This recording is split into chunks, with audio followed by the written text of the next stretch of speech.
అప్పుడు నేను సోనియా గాంధీ దగ్గర పోయినా, మేడం టాలెంట్ అనేది ఎవరి సొత్తు కాదు, భగవంతుడు అందరికీ ఇస్తాడు, కానీ ఆపర్చునిటీ ఇవ్వాలి అని. ఎట్లా నేను మేము అంతా లోకల్ లాంగ్వేజ్లో చదువుతాం, తెలుగు, మలయాళం, అదేవిధంగా కన్నడ,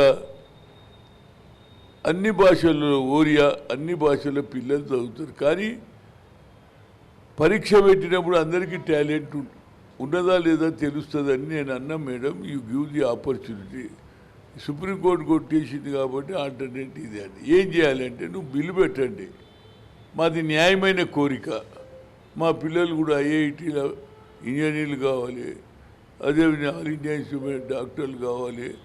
సుప్రీంకోర్టు వద్దన్న మాత్రాన మాకు అన్యాయం జరుగుతుంది ఎట్లా మేడం అంటే, ఏం చేయాలంటే మేడం మీరు యూపీఏ చైర్పర్సన్, మీరు మన్మోహన్ సింగ్ గారు ప్రధానమంత్రికి చెప్తే ఆయన బిల్లు పెడతాడంటే ఆయన ఇమీడియట్గా చెప్పింది వితిన్ ఒక 20 డేస్లోనే బిల్ పెట్టడం జరిగింది. ఆ 20 డేస్లో బిల్ అందరూ ఎంపీలు ఏదైతే న్యాయమైన కోరిక అని అన్ని ఎంపీలు, అదేవిధంగా లల్లూ ప్రసాద్ యాదవ్ అందరూ కలిసి పాస్. ఈ లెక్క